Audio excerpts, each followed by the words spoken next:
Okay, welcome. Official welcome, one and all, to class number one of Samatha, calm abiding. We've just ended the Anapanasati Awakening Breath series. And in many ways, this is a good kind of transition. In the Anapanasati practice, we're looking at the 16 exercises in the Anapanasati Sutta, which helped us cultivate certain skill sets of shamatha, of vipassana, being able to direct all of these in ways that guide us towards a sense of awakening, liberation, whatever term that you would like to use. So this series that we're going to do here is going back to the quality of shamatha and how is it that we can cultivate this calm abiding, in some respects, decoupling it from maybe some of the conversations that we've had around Anapanasati, but really looking at that quality of shamatha. What is it? How is it that we can cultivate it on the cushion? How is it that we can cultivate it off the cushion? So it becomes something accessible, something on the cushion that helps to serve and reinforce, guide our practice towards awakening. Off the cushion in a way that we can tie together states, stages, realizations, ways of being on the cushion, but be able to thread that into how we are off the cushion engaging in life. And how that can be, how shall we say, a preventative measure for feelings of distress and overwhelm, and also potential tools of intervention towards some of these experiences of stress in our day-to-day experience. So welcome everybody to shamatha, calm abiding. So with that, let's get into it. So here we are, shamatha, calm abiding. What does that mean? Let's just start off with the simple definition. Stabilizing concentration, that's one way that I've heard it said. And so it correlates with our faculty, our skill sets of concentration. So in the Western sense, concentration sometimes might have that connotation of efforting, of, I gotta crack the books, put the nose to the grindstone, this sense of really kind of, whipping yourself into discipline to concentrate. I have to admit, I still feel a little bit of an echo of a shudder from my early Catholic school experiences when I was a very wiggly kid who was told frequently that I had ants in my pants as the nuns would engage in their corporal punishment. So there's that sense of sitting still, focusing, concentration that can be very intense in terms of when we think about disciplining ourselves. In the Buddhist context, it's somewhat the opposite of that. Rather than the straining and the efforting, the concentration is reflected as how the mind naturally is when the hindrances are removed. If we think of this idea of, or I offer this metaphor of like a fire hose turned on full blast, spouting this water, and at the top of this fountain is this beach ball that's just bouncing around erratically, but we turn the water off and that ball can just come and sit stably, resting on the ground. So can we calm down the churning stress of the mind and heart to allow our attention to just naturally come to rest? So here's the qualities of shamatha. Again, for those of you who studied with me before, these things will be familiar to you.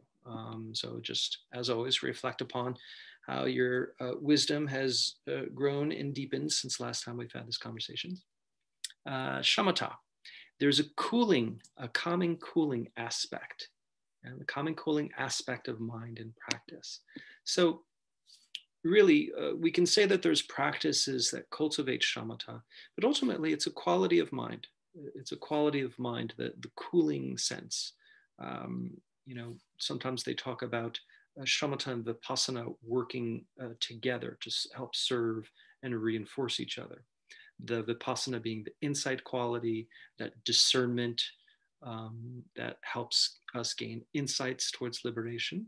But if we're constantly excavating into our experience and unearthing things, that can be rather overwhelming. So the shamatha is very, very helpful in terms of bringing this cooling quality to take away the sense of urgency, so to speak, and to bring a sense of, how shall we say, refining concentration so that we can investigate with a little bit more precision.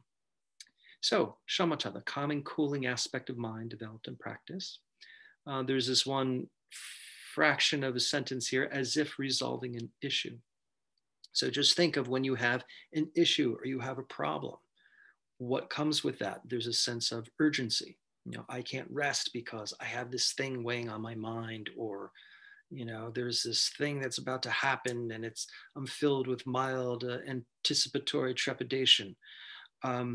So when there's that sense of a problem, we have this kind of urgent potential energy that wants to jump at doing. We can look at that as a salient feature of our day-to-day stress. So whenever it is that we think of our to-do list, or just really kind of reflect on this human experience, we might tap into this sense of discontent, which is kind of an inherent feature of just having an egoic existence here.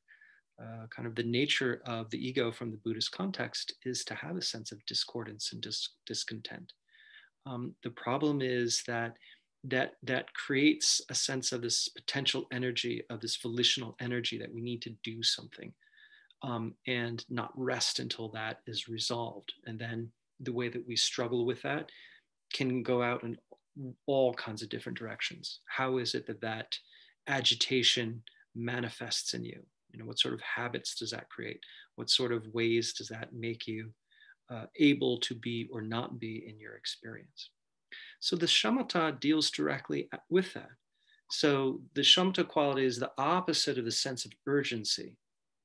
So in a way, that's the cooling effect. It's the opposite of urgency. It brings that sense of calming to our experience. So that's one of the salient flavors that we look for when we are meditating on a shamatha object. So in cultivating these qualities, as we're meditating, whatever it is that we're looking at or focusing on in our meditation, allowing ourselves to observe and take in the calming, cooling qualities of that object of focus. That's what helps to help facilitate the shamatha. So here we have written the classical approach, steadying the mind on an object to cultivate access concentration.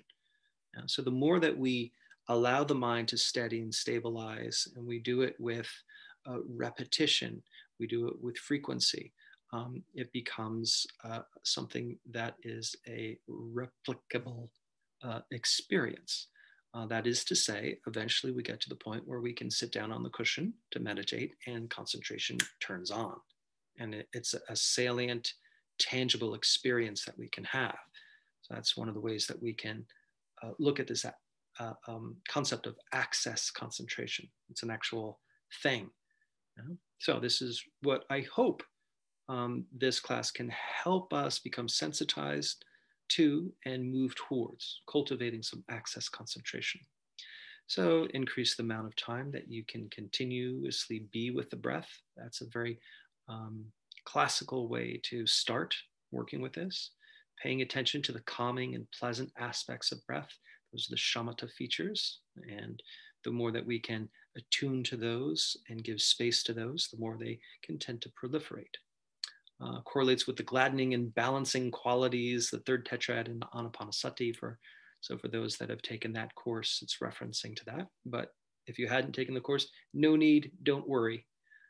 So there's qualities of in and out breath, but also the transitions between. So classical approach, working with the breath, is very much classically where many of the practices, especially within Theravada tradition, start off. How is it that we can be fully with all of the stages of the breath, the in-breath, the transition at the top, the out-breath, the transition at the bottom, and be fully with that, and be able to kind of mind the breath. That is like, miners mine out of the ground minerals and jewels and such. How can we mine the breath, to allowing our discernment to really pour into the breath with the nuance of each moment, so that we can be able to notice these shamatha oriented qualities that can then influence this experience of mind and body. So here we have part of the scope of the class, as I mentioned, decoupling the shamatha from the anapanasati framework. And we're going to start to kind of look at it in some classical ways and some contemporary ways. Kind of, again, this idea of the multifaceted jewel. How is it that we can look at shamatha from different perspectives, look at different facets of that? So we can cultivate different strategies to cultivate calm abiding. Rats. I kind of cut and paste this quote from a sutta, and I totally forgot. I usually kind of go ahead into it and kind of gender neutralize the languaging, so it's not so exclusive. So apologies, I didn't get a chance to do that. I'll attempt to read it. So this comes from the Samatha Sutta with regard to tranquility. So Buddha is speaking to the monastics, saying, "But if on examination the monk knows, I am one who achieves insight into phenomena through heightened discernment, but not internal tranquility of awareness, then one's duty is to make an effort for the maintenance of insight into phenomena through heightened discernment and for the internal tranquility of awareness. At a later time, one will then be one who achieves both insight into phenomena through heightened discernment and internal tranquility of awareness." So Buddha's talking here through the length of the sutta about the importance of both of these dovetailing. Again, this idea of the insight and the tranquility, the vipassana and the shamatha working together. So oftentimes, when we think of kind of liberation, awakening, enlightenment, moving in those directions, there's a lot of kind of the insight, vipassana talk. And of course, scouring into this experience of self and world, how that emerges in each moment. How is it that we can unfixate from our a purely egocentric, a dualistic view, and be able to rest into emptiness, etc. Is usually we're talking about the insight path to get there. But so Buddha is talking about the importance of, that's one side of the practice. The other side is having this internal tranquility to be able to do that.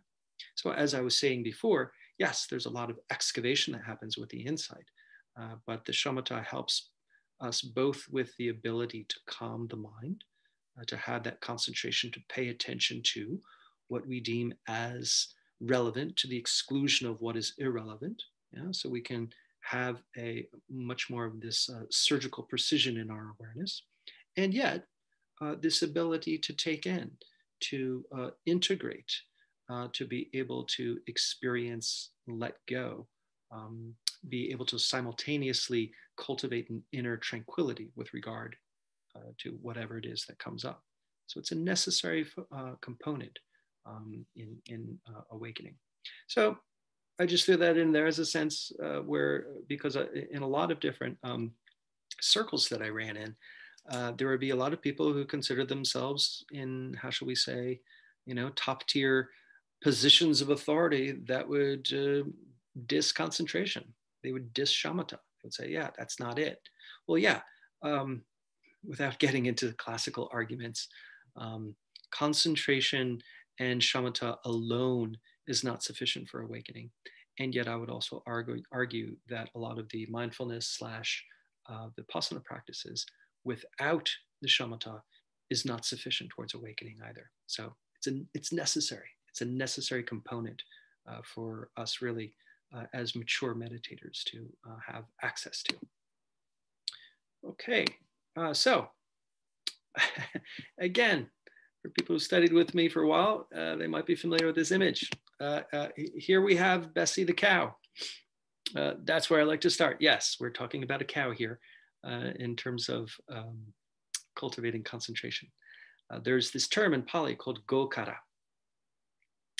So it means cow pasture. So it's relevant to our focus. So it's this interplay between restriction and exploration. So when you have a cow, uh, you want the cow to be happy. You want her to have a nice rolling field of greens to munch on and stretch her legs and go out into the sunshine. But you also want there to be some boundaries because you don't want her to just keep wandering off into the road or wander off into the sunset, never to return. So there's this interplay between having this realm of exploration, but also this realm of restriction. As I was doodling this earlier, my daughter was just like, "Oh, that's horrible. You put this cow in a veal pen." I was like, "Don't be so literal." So we agreed that I make this little asterisk, not drawn to scale. Let's pretend that this cow has a nice field here. But this is how it relates to our meditation practice. So in any practice that we do, there's a certain kind of restriction. I'm focusing on A, I'm not focusing on B through Z, you know? Even if there's an open choiceless awareness where we're just allowing our awareness to expand, integrate, and allow all of our experience to, how should we say, be the content of our awareness and being, even still, there's restrictions within that. Part of the restrictions is not to grasp, fixate. Grasping, fixating, getting involved in the content of our thoughts is kind of on the other side of that fence. That's outside of the fence there. So I like to talk about this a little bit with respect to shamatha because, yeah, we can start off with a narrow focus. So there's a relevance to that. Lots of things are going to come up in the mind. Lots of things are going to come up to the body. So it's about being aware of, yes, this is relevant. I'm going to attune to this. These other things that are coming up, because of the scope of what I'm attempting to do right now, those things are irrelevant. So I'll put them to the back. But while we're focusing within this narrow focus, there's room for exploration, for play. So as I was talking about focusing on breath, we can have a narrow contact with breath just at the nose or at the throat, the lungs, the belly. We can just anchor our attention at one point. But within that, there's worlds of exploration and interplay, noticing the nuance of each point of the cycle of the breath there. So we have the restrictive focus, whatever sense domain that you're working with, whatever your chosen object of focus, ignoring that which is not specific to the focus. The open exploration, whatever activity or rest that we're observing, cultivating the states. If in shamatha metta, that's more state cultivation. Okay, so Gocara, it's a thing. Keep that in mind as we're moving forward, cultivating shamatha. And again, for people that have studied with me for a while, it's also relevant to look at why we get distracted and what's going on when we're concentrated. So we have this thing over here on the left in the red, the default mode network. So it's different regions of the brain that work in concert with each other when we're not engaged in a particular activity or we're not integrated into our environment. So when we're just kind of bored hanging out, the default mode network turns on. And so the experience of that is random associations, thoughts of the past, anticipating potential models of future events. So that's kind of what happens when we're meditating and we're getting distracted. We're falling into the past, falling into the future, running hypothetical scenarios through the mind. And there's a reason for that. It's our default mode, unfortunately. So the problem with it is the more that we kind of live here in our default mode, it's commonly associated with anxiety and depression. It makes sense. If we're constantly thinking about the past, so many memes that I see of a person falling asleep and then the brain comes up and just kind of says, oh, hey, remember this horrible cringeworthy thing at 13. When we're thinking about reflecting upon all of the experiences of the past that are relatively depressing, cringeworthy experiences of loss, neglect, what have you, that can be this sense of loss, depressive qualities. When we're constantly anticipating the future, there's this sense of kind of how to be prepared for, how to best anticipate So we're running all of these scenarios of what we can be prepared for. So that's creating this sense of anxiety. So unfortunately, we live in this default mode where we're constantly, dipping into depression, anxiety, because we're just being assailed by the randomness of our own mind. It can also have this dissociative quality. If we recognize that we're falling into this fantasy planning daydream that seems to be perniciously stubborn, feels like we're not quite fully here.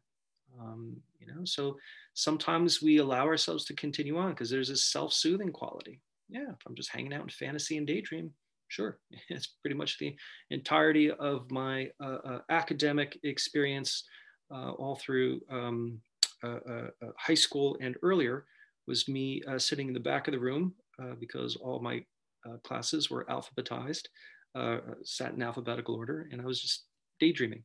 Yeah, so there could be a self-gratifying quality within that if we're replaying similar fantasies that are our preference. And it could also be self-demonizing. It can be the place, because we're unconscious, a lot of our negative habits can come up. So a lot of our self-criticism, a lot of our fears, a lot of kind of the things that go bump in the night that scare us, freak us out, give us bum out, burnout, freak out. Those are the things that are just waiting to have their play as we're just kind of lost in this default mode network. So I have here an area where our negative patterns live or link to. So sometimes if we're kind of hanging out here and we're stressing ourselves out in one way or another, becoming dissociative, then a lot of our negative habit patterns that are, well, how shall we say, our more unskillful coping mechanisms might come into play to help try to mitigate or regulate our emotive responses. So default mode network, it's a thing, be aware of it. If we move over to this other side here, the task positive network, it's other regions of the brain that work in concert when we are actively paying attention, when we are actively engaged. So the experience of it is present time awareness. We're present to the external sensory experience, the world outside. We're present to our internal sensory experience, how it is impacting it, how we are noticing our subjective experience or even our subjectivity arise.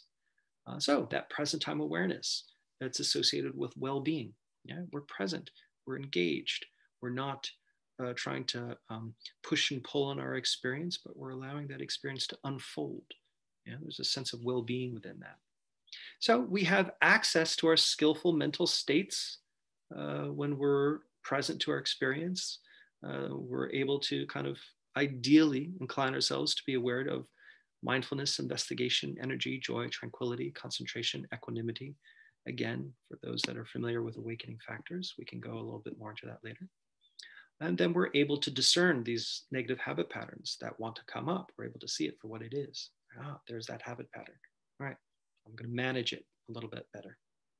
So when we are meditating and it's like, all right, I'm with the breath. Now I forgot, I'm off. Now I'm with the breath. Now I'm off. Well, that's what's happening, is the brain is just switching back and forth between default mode and task positive network. There's this, the brain is just kind of switching like binary zeros and ones.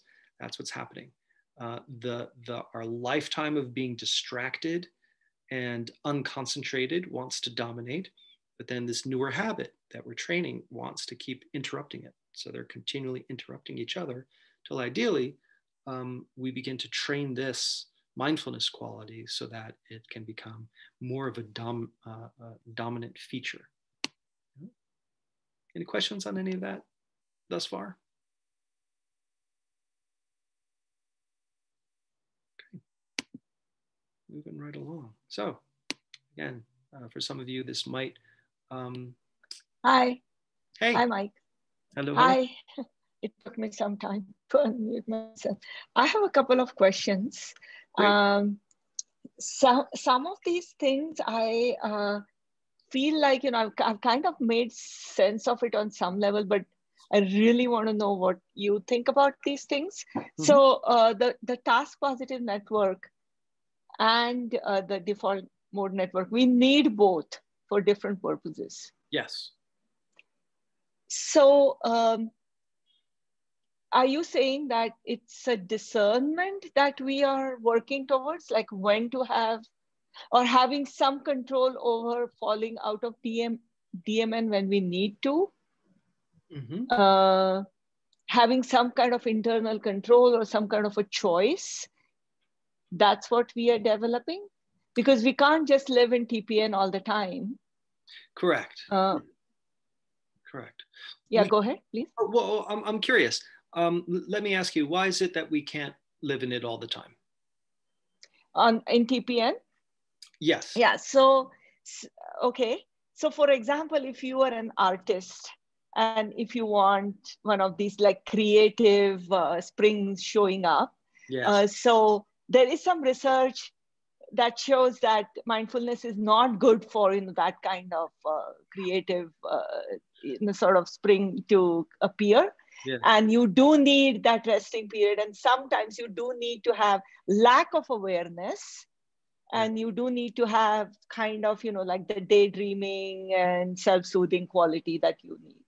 Mm-hmm. So that's one area where I can think where you may need to have the DMN. Yes, thank you for bringing that up. That's the excellent point. So default mode network is, very much a feature of creativity. So again, fantasy, planning, daydream.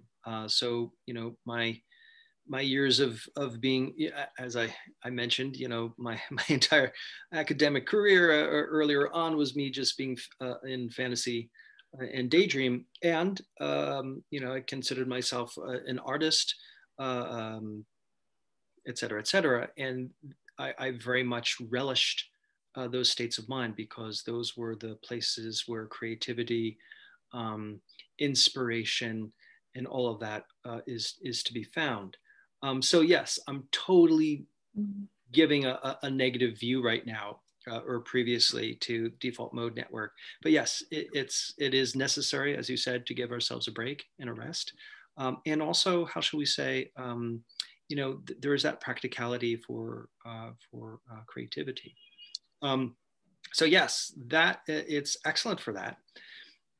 What I found personally for me is, because I really, grasped onto my identity as an artist. I grasped onto my identity as a creative individual. I very much prioritized being in that fantasy world quite often, and spending a lot of time there. And I found that, unfortunately, for me, part of the experience was it became increasingly difficult to turn it off. And in my youth, when I was much more subject to spells of depression, anxiety, panic, that deep rumination would not shut off at all. And I was always kind of curious about, well, how much of those that gray matter I was really exercising. So yes, it's definitely a needed thing from time to time. And it's also good to be able to shut it off and kind of, cleanse out from it a little bit. So to your point, Swati, yes, this sense of this discernment. It's like, okay, I'm going to allow myself to be creative for a bit, just kind of go off into a fantasy world and write the great American novel. And it's also good to know, like, okay, now I'm going to come out of it and I'm going to be present. It's so, to your point, the discernment, the problem is when we're not aware which one we're in, so to speak. And it's like, all right, I'm going to be task positive and I've got stuff to do and I'm going to be present, but we're not really. We're still kind of just hanging out in our fantasies and daydreams while we're just kind of robotically moving through the day, doing our work in a very distracted way, trying to have a conversation when we're really kind of mostly kind of in our heads. So I think that it's good to know which one is being activated. Where are we? And is there a sense of choice in that? Because I think that for a lot of us, because it is that default mode, there's that general tendency for us to just kind of hang out there more than probably is beneficial to us. Does that seem satisfactory, Yeah. kind of along the lines of? Yes, yes, absolutely. I just have one, hopefully a quick question. You know, like when you are in a present moment awareness state and a TPN is activated, let's say, you know, the concept of flow, right? Uh, the Csikszentmihalyi's concept of flow, Yes. which is getting lost in the activity in some sense. So I have always wondered, on one hand, it is supposed to give us a positive feeling and a meaning, because activity can be slightly challenging, but also meaningful. But then are we aware of the activity? And if we are not aware of the activity, then does it still fall into this idea of mindfulness generating present moment awareness, and as a result, stopping the future worry and the past regrets? So does it really fall into that, like flow, the idea of flow? The idea of flow, Csikszentmihalyi's concept of flow, where does that fall within what we're discussing here of the two? Yeah. That's excellent. Personally speaking, when I feel that I'm in a flow state, and for people that are unfamiliar, and correct me if I'm misrepresenting this, Swati. So a state of flow, when, let's say, we're engaged in an activity that's particularly enjoyable, gratifying, having a conversation with somebody, and I'm just having a wonderful time. We're just really kind of on fire and kind of talking, or, I'm at the canvas and I'm just kind of painting and just feeling, it all kind of channeling and moving through, or we're just, doing something that we're good at and we enjoy. There's this state of flow. And within that, there can be this attenuation of a sense of self. There can be, that sense of me and my egoic based fixated sense of I am begins to thin out. And there's this kind of merging of subject to object. The doer and the doing tend to kind of merge. And there's just this fluidity of experience and this lack of this neurotic self-awareness and other elements that might kind of impede a natural, spontaneous expression. Am I representing that correctly, Swati? Yes, absolutely. Yes. My understanding of that, of those experiences, is that there's also a quality of mindfulness to that too, in the sense of I'm aware of an activity, I'm aware of a fluidity, I'm aware of a sense of enjoyment. And there seems to be some sort of, hyper focus going on, because there can be definitely this contraction of a sense of time and those kind of restricting elements. So for me, there's a mindfulness quality to that. Howsoever, I'm not sure how much, my own practice is also kind of inserted into that experience as well. Because I think so many people have this experience of like, wow, where did the time go? Getting lost in it. Yeah. Which doesn't sound like mindfulness, but what you're saying is, in fact, there is a hyper awareness of the enjoyment aspect of it. In that sense, it is about present moment awareness aspect of mindfulness. And at the same time, that I think many of us have had the experience when we're meditating on the cushion, and there might be a sense of flow or concentration within our sitting practice, and the bell rings, and it's like, wow, that was an hour. It felt like that was like 20 minutes. There can be definitely this kind of compression of a sense of time too. Even though we are practicing being mindful and quite concentrated on something, it feels like maybe that kind of relativity of time definitely is apparent when we're in a state of concentration or flow. So I don't know if that sense of not being aware of a minute being a minute, or that sense of time compression, I don't know if that's necessarily a feature of an absence of mindfulness. Thank you. Okay, cool. Thank you, Swati. Okay, so again, for people that are familiar, here we are, starting with the breath. So this is kind of a diagram that we kind of left off with the Anapanasati class, but we're going to be moving into different ways of cultivating shamatha, different ways of cultivating concentration, but starting off with the classical simple contact with breath. And so within the Gocara, I'm focusing on breath, and outside of that fence are, you know, the thoughts, the comments, the internal talk, the internal dialogue. Outside of that fence is the falling into the fantasy, planning, daydream that might show up within the imaging space of the mind. What I am attempting to focus on inside of that cow pasture fence is contact with breath, and where's the exploration and the interplay. Can I be task positive in terms of I'm trying to be just interested, curious, open into the experience of the in breath, and equally interested and curious about the experience of that pause in the top of the in breath. Equally interested and curious about the out breath and the base of the out breath. And when I was talking earlier about mining the breath, like, miners might mine the earth, what are the qualities? What are the jewels within that?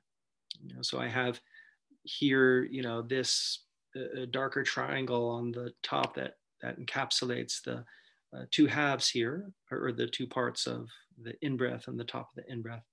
This usually correlates with some more energizing qualities. A lot of people report qualities of a particular pleasant energy, maybe a joyful quality, certain oxygen pleasure of our air needs being met. Top of the breath could be more of a sense of a wakeful quality, energy of fullness. When we move towards the out breath, many people report a relaxation response, restfulness, relinquishing, a letting go.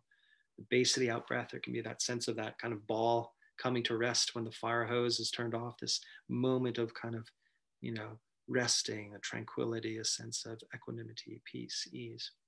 Those are possible qualities that might be available. Again, they could be subtle, fleeting, but they're potentially available. So we can do a little bit of sitting and see what we can do in terms of cultivating this cooling out, stabilizing of the mind by employing the Gocara of focusing on a narrow focus of breath and seeing what we can mine within that. Yeah, does that sound good? Okay, cool. So allow yourself to come to a comfortable upright position.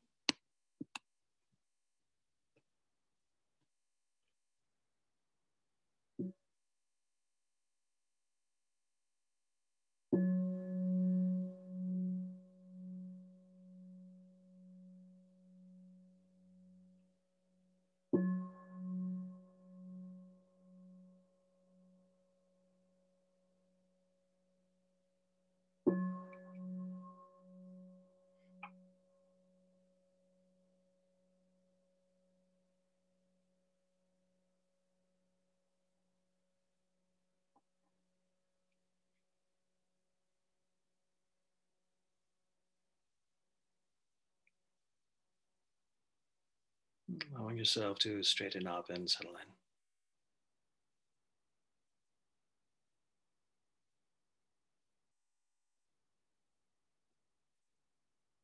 Taking a moment to just assess this mind, this body. How is it right now? Restless and agitated, stable and soothed.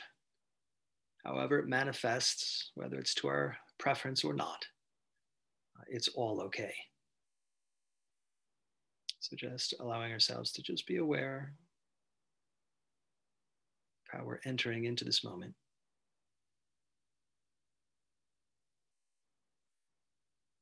We can begin to turn our attention towards the breath.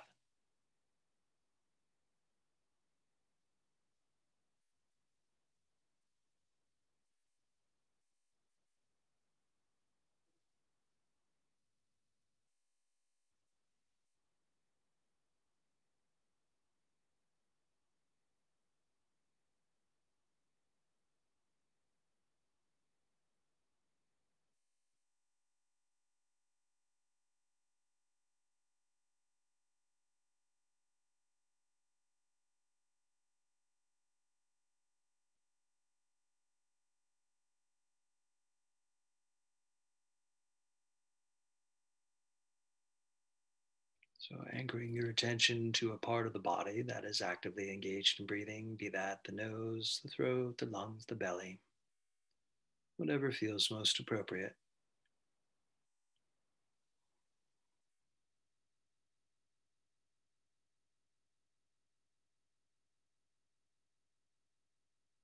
Spending a few rounds focusing on that in breath. What are the pleasant qualities that are available there?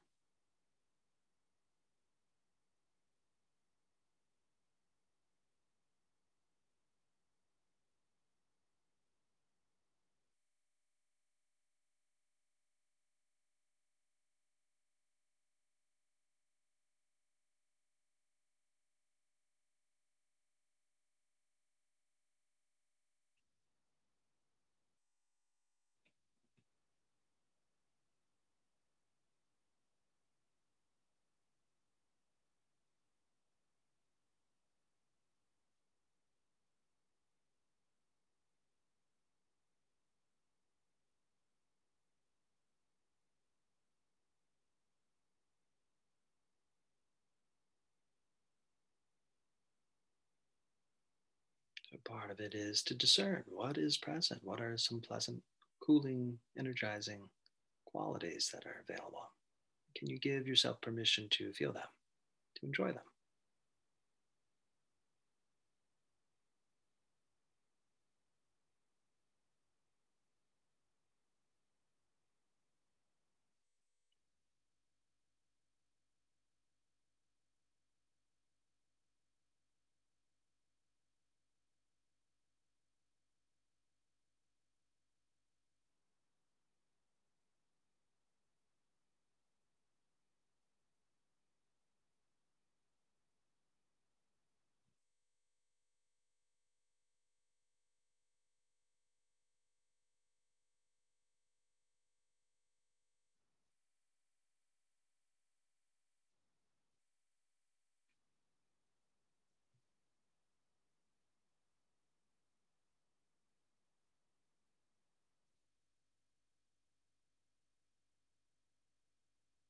Next few rounds, paying particular attention to that top of the in breath. When the breath naturally stops inhaling and there's that momentary pause before exhaling, what may uniquely be available in that moment of transition? Notice and feel what is available at that top of the in breath.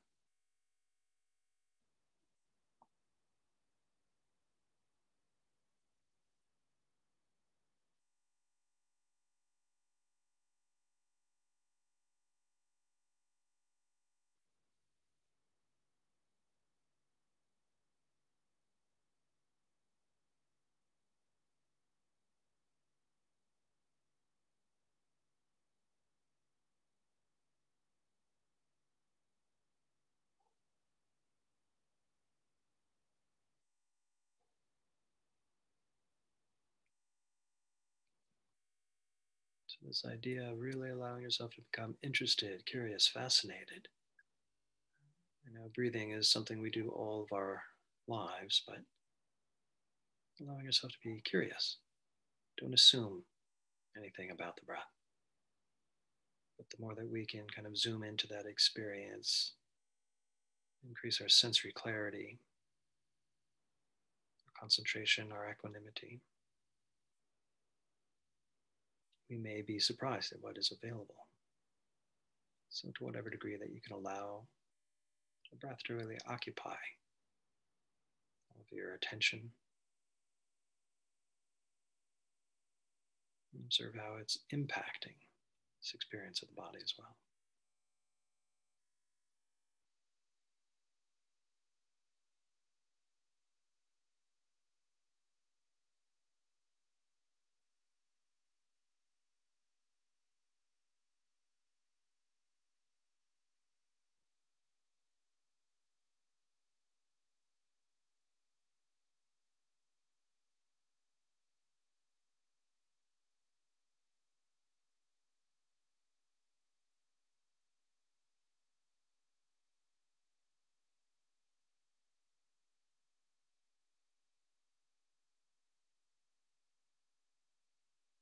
And for the next few rounds, can we pay attention primarily to the out breath?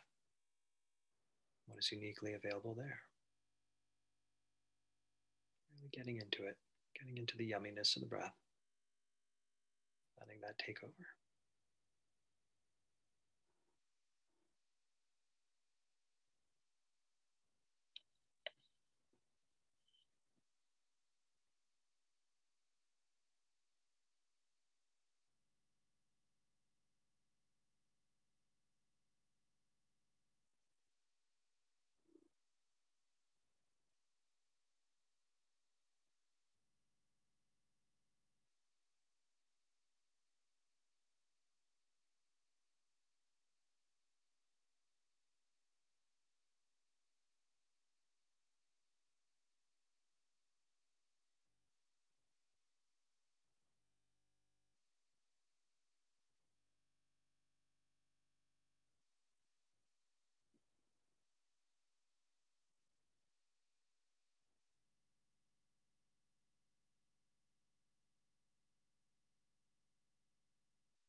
For the next few rounds, can we be aware of that pause at the base of the out breath before we inhale again? Notice what's there, permission to feel. Allow that to be the full content of your experience.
Good. So opening up this exploration to the rest of the body, noticing how attuning to the breath in this way is influencing this experience of the body.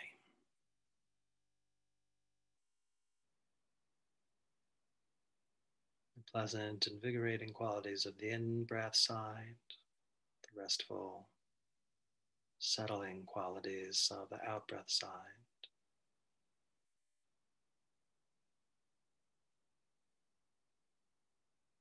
Noticing each in a way that provides this awake and sufficiently content mode of being.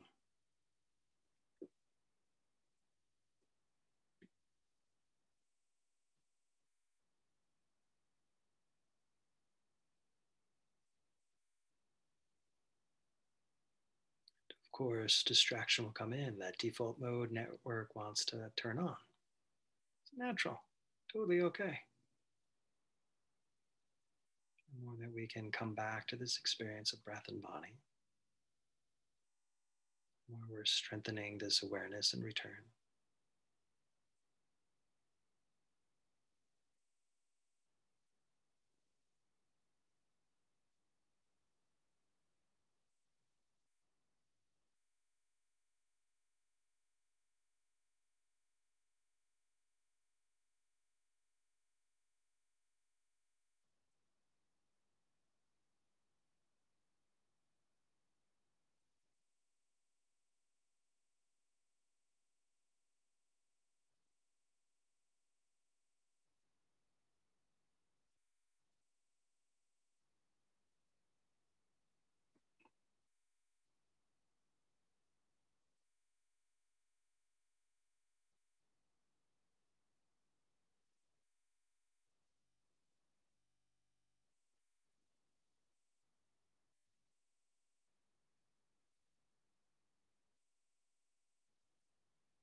The more that we can really allow ourselves to just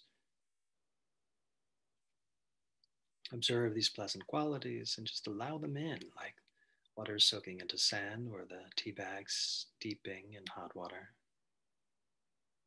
Allowing these sensations, qualities to permeate throughout our being in the body. And also noticing how it may influence our overall mental state.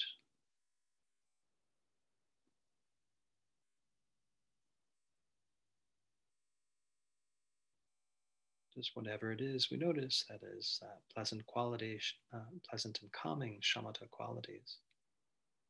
Meeting them with this sense of acceptance, equanimity, and appreciation.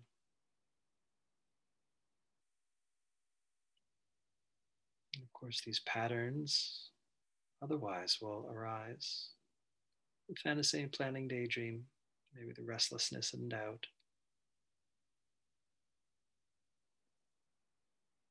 Just relegate them to the outside of the cow pasture there.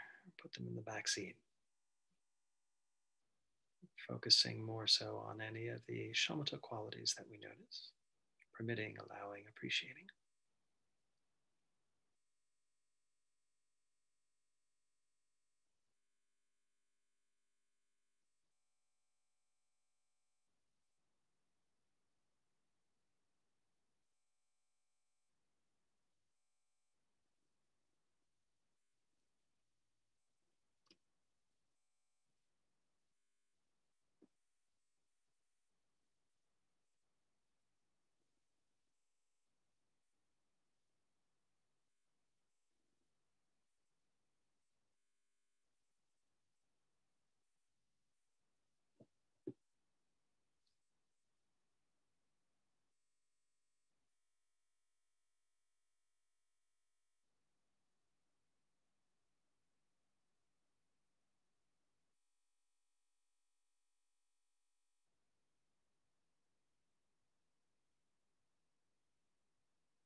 There's something about the graceful quality.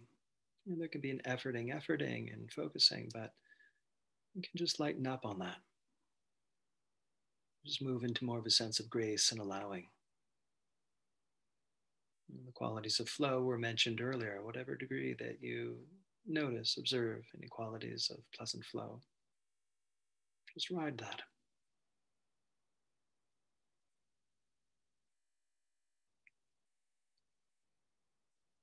And put all efforting of technique behind, and now just allow your attention to just ride on the momentum of what you've created thus far.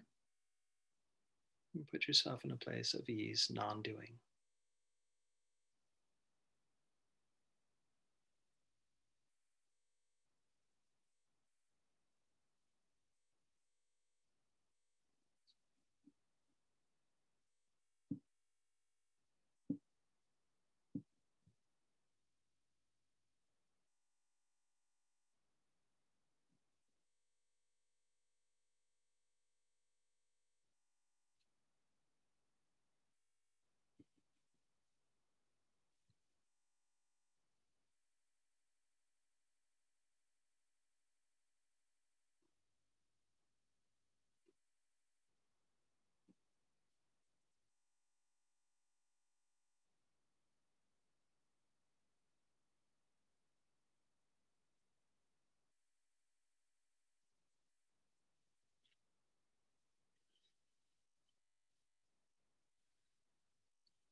It is everybody.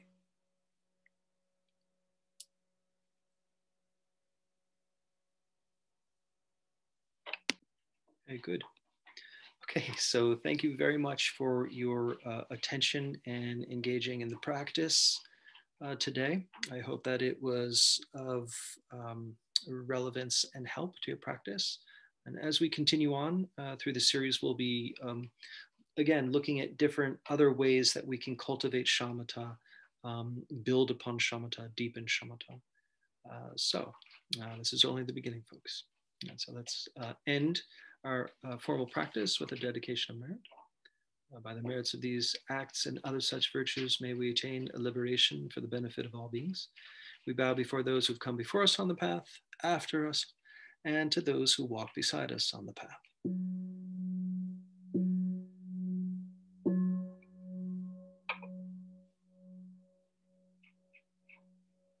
Okay, thank you so much, folks. You're all super awesome. Hope to see each and every one of you next week. Take care.